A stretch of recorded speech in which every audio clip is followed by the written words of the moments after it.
Hello students, स्वागत है आप सभी का हमारे यूट्यूब चैनल पर जिसका नाम है सौरभ क्लासेस फॉर हिस्ट्री।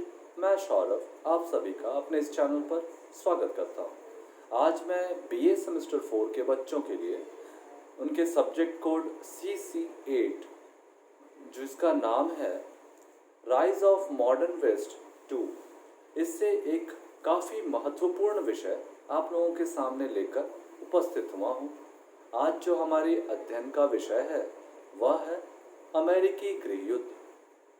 तो बिना समय गवाए हम अपने विषय को प्रारंभ करेंगे। अमेरिका 1783 ईस्वी में ब्रिटिश अधीनता से स्वतंत्र हुआ था। उसी समय से वह लगातार विकासोन्मुख होता गया, पर उसके विकास में क्षेत्रीय, आर्थिक एवं सामाजिक असंतुलन एक बड़ी समस्या थी। अमेरिकी संविधान में यह घोषित किया गया था कि सभी मनुष्य जन्म से ही समान हैं, परंतु इस संवैधानिक नियम का पालन वहां नहीं हो रहा था। 2 सदी पूर्व में जिस दास प्रथा की शुरुआत हुई थी वह 19वीं सदी के पूर्वार्ध में भी बनी रही। यद्यपि इंग्लैंड में 1761 ईस्वी में दास प्रथा की समाप्ति की घोषणा कर दी गई थी, तथापि अमेरिका में 1791 ईस्वी में दासों की संख्या लगभग 60 लाख के आसपास थी। 1830 ईस्वी के बाद दासता की समस्या एक राष्ट्रीय समस्या के रूप में उभर गई थी। इसके साथ ही अमेरिका में उत्तरी और दक्षिण में राज्यों के बीच संबंधों में आर्थिक असमानता थी। मार्क्सवादी इतिहासकारों ने आर्थिक असमानता को अमेरिकी गृह युद्ध का एकमात्र कारण मानते हैं। इन्हीं परिस्थितियों में गृह युद्ध हुआ। गृह युद्ध के लिए अनेक कारण उत्तरदायी थे। अमेरिका के उत्तरी एवं दक्षिणी राज्यों के बीच आरंभ से ही आर्थिक असमानता विद्यमान थी। उत्तरी राज्य प्रधानतः औद्योगिक थे और वहां बड़े बड़े उद्योगों का विकास तीव्र गति से हो रहा था। इन राज्यों में सूती कपड़े, ऊनी वस्त्र, जूते, चमड़े के सामान बड़े पैमाने पर उत्पादित होते थे। इन कारखानों में मशीनों की सहायता से काम होता था और इनमें आर्थिक उत्पत्ति के लिए गुलामों का विशेष उपयोग नहीं था। इसके विपरीत दक्षिण राज्यों का आर्थिक जीवन कृषि पर आधारित था। कृषि के लिए उपयुक्त व यांत्रिक शक्ति से संचालित होने वाले यंत्रों का विकास उस समय तक अमेरिका में नहीं हुआ था। अतः इन राज्यों के किसान अपनी खेती के लिए दासों के श्रम पर निर्भर करते थे।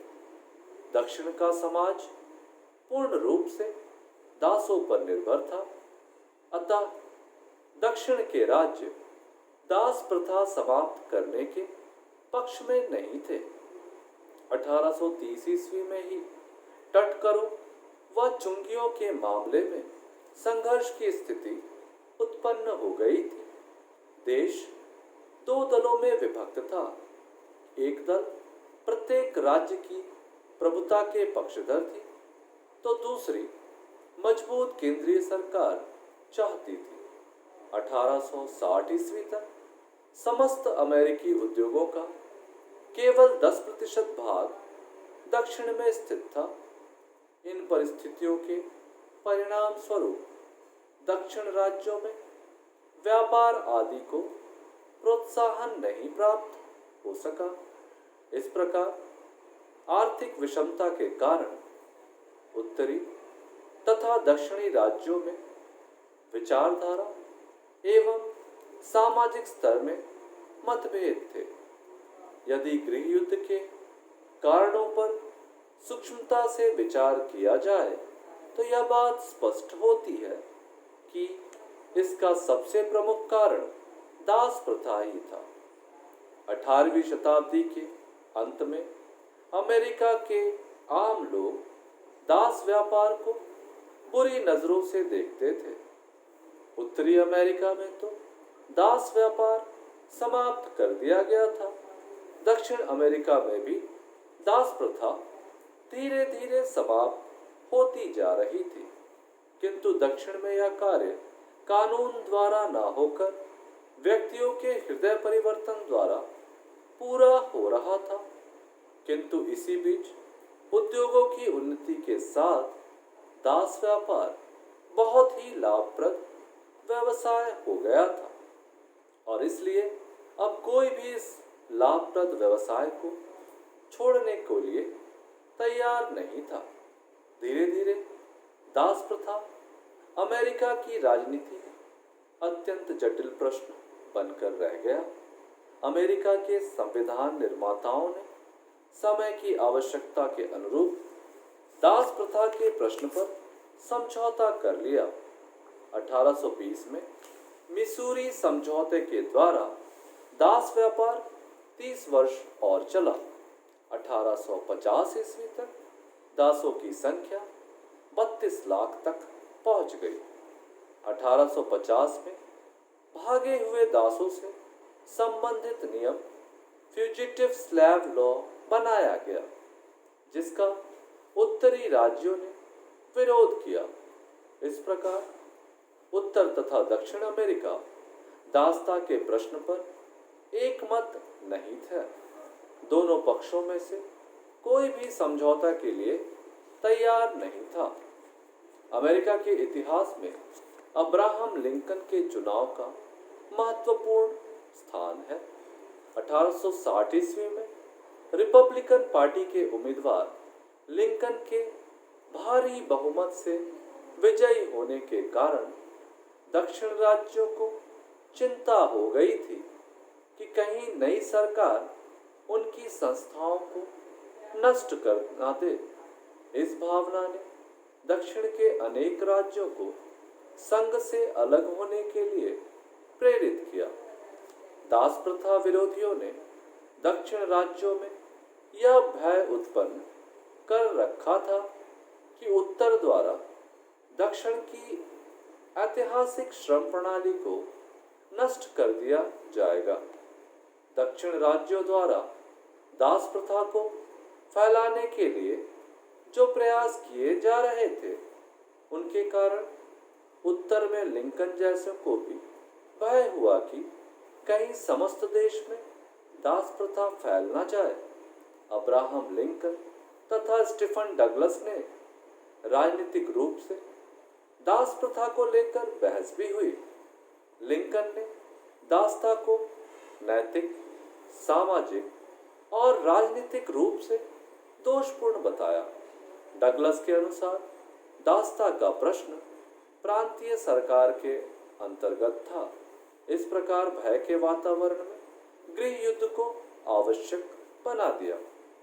4 मार्च 1861 ईस्वी को जब लिंकन ने राष्ट्रपति पद ग्रहण किया, उस समय दक्षिण के 7 राज्य संघ से अलग हो चुके थे। इन 7 राज्यों ने मिलकर फरवरी 1861 को एक दक्षिण परिसंघ बनाया।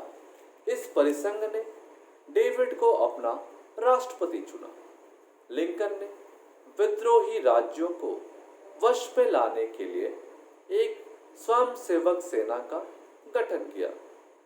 विद्रोही राज्यों ने भी अपनी स्वतंत्रता की रक्षा के लिए सेना एकत्र की और दोनों पक्षों में युद्ध प्रारंभ हो गया। उत्तरी और दक्षिणी भाग का यह युद्ध 12 अप्रैल 1861 से आरंभ होकर 26 मई 1865 ईस्वी में समाप्त हुआ। दोनों प्रतिद्वंदियों में असमानताएं होते हुए भी यह युद्ध लगभग 4 वर्षों तक चलता रहा। युद्ध के आरंभ में इंग्लैंड और फ्रांस प्रशासक वर्ग परिसंघ के साथ था, किंतु इन देशों का जनमत इस प्रश्न पर विभाजित था। अधिकांश लोगों ने इसे दासता और स्वतंत्रता का संघर्ष माना और उत्तरी पश्चिम के साथ सहानुभूति दिखाई। गृह युद्ध के समय दक्षिणी राज्य चाहते थे कि यदि उन्हें विदेशी सहायता तथा मान्यता प्राप्त हो जाए तो वह युद्ध में उनके लिए सहायक सिद्ध होगी। ये राज्य इंग्लैंड तथा फ्रांस की नाकेबंदी तोड़ना और मध्यस्थता के लिए तैयार करना चाहते थे। उत्तरी राज्यों का यह विश्वास था कि यदि बाहरी हस्तक्षेप ना हो तो वे दक्षिण को परास्त कर देंगे। गृह युद्ध में इंग्लैंड तथा फ्रांस का विशेष प्रभाव रहा। इस युद्ध में रूस ने उत्तरी अमेरिका का साथ दिया। अब हम इस गृह युद्ध के परिणामों पर प्रकाश डालेंगे। इतिहास इस बात का गवाह है कि युद्धरत दो गुटों में युद्ध की समाप्ति के बाद वैमनस्यता अर्थात शत्रुता बढ़ जाती है, लेकिन अमेरिका में यह अपवाद साबित हुआ। इस गृह युद्ध के बाद दोनों गुटों के आपसी संबंध मधुर हो गए। अमेरिकी गृह युद्ध ने अमेरिका की सामाजिक, आर्थिक, राजनीतिक व सांस्कृतिक सभी पहलुओं को प्रभावित किया। गृह युद्ध के दौरान लिंकन ने एक आदेश के द्वारा 1 जनवरी 1863 को संघ के साथ युद्ध करने वाले सभी राज्यों के दासों की मुक्ति की घोषणा कर दी। इसका महत्वपूर्ण परिणाम यह हुआ कि दास व्यापार सदैव के लिए समाप्त हो गया।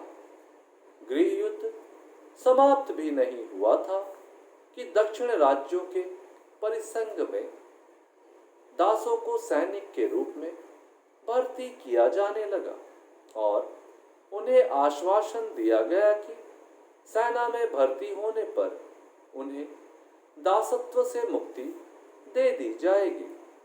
दास मुक्ति की घोषणा के बाद दक्षिणी परिसंघ प्रायः संघीय सेनाओं से घिरा रहा तथा यहीं से युद्ध का पाशा पलटा। इस युद्ध ने जहां एक और संघर्ष तथा विध्वंसता का परिचय दिया, वहीं इस संघर्ष ने सामाजिक, राजनीतिक तथा आर्थिक मूल्यों में वृद्धि की। अमेरिका में 1919 ईस्वी तक जितने भी युद्ध हुए, उनमें यह युद्ध मनुष्य की संख्या की दृष्टि से सबसे बड़ा युद्ध था। युद्ध में संघीय सरकार का व्यय औसतन $30 लाख प्रतिदिन था। गृह युद्ध ने प्रांतीय एवं संघीय राज्यों के अधिकारों के विवादों को सुलझा दिया। इस संघर्ष ने अमेरिका की राजनीतिक एवं प्रशासनिक केंद्रों की सुदृढ़ता प्रदान की। दक्षिण के जिन राज्यों के काले कानून पास किए गए थे, उन्हें विवश होकर उक्त कानून वापस लेने पड़े। संविधान के 14वें और 15वें संशोधन द्वारा दासों को पूर्ण मताधिकार प्रदान कर दिया गया और उन्हें समान नागरिक अधिकार भी प्रदान किए गए। गृह युद्ध के परिणाम स्वरूप पुरानी आर्थिक व्यवस्था नष्ट कर दी गई तथा उसका स्थान औद्योगिकरण ने ले लिया। दक्षिण की कृषि अर्थव्यवस्था नष्ट हो गई तथा उत्तर की व्यापारिक विकास पर भी इसका व्यापक प्रभाव पड़ा। अमेरिका औद्योगिक समृद्धि से पूंजीवाद की ओर अग्रसर हुआ। अमेरिकी समाज में पूंजीपति एवं समृद्ध वर्गों का उदय हुआ, परंतु श्रमिकों की स्थिति को सुधारने के लिए भी प्रयास किए गए। सैनिकों के हितों का विशेष ध्यान रखा गया। इस प्रकार अमेरिका के गृह युद्ध ने दासता और संघीय शक्ति के प्रभुत्व संबंधी प्रश्नों का समाधान कर दिया और अमेरिका में पुनर्निर्माण युग का मार्ग प्रशस्त किया। इस प्रकार हम उपरोक्त अध्ययनों के आधार पर यह पाते हैं कि अमेरिकी गृह युद्ध की समाप्ति के कुछ दशकों के बाद अमेरिका एक विश्व शक्ति के रूप में उभरा। सरकार की राजनीति और अर्थनीति पर उदयमान औद्योगिक वर्ग का प्रभाव होने लगा। यह गृह युद्ध केवल गृह युद्ध नहीं था, वरन एक ऐसी क्रांति थी जिसकी आवश्यकता तत्कालीन विश्व व्यवस्था में अमेरिका को स्थापित करने के लिए थी। इस तरह इस गृह युद्ध ने अमेरिका को एक महान राष्ट्र में परिणत करने की आधारशिला रखी। इस प्रकार हमारा यह विषय यहाँ समाप्त होता है। मैं उम्मीद करता हूँ आपको यह विषय अच्छे से समझ में आ गया होगा। आप इसे पढ़ते रहें और यदि आपके मन में कोई संशय या कोई सवाल हो तो आप हमें कमेंट में भी दे सकते हैं। तो आज के लिए बस इतना ही। घर में रहें, पढ़ते रहें और सुरक्षित रहें। इसी मूल मंत्र के साथ मैं आपसे अलविदा चाहूँगा। मैं अगले क्लास में फिर एक नए विषय के साथ आप सबके सामने उपस्थित होऊंगा। तब तक के लिए धन्यवाद।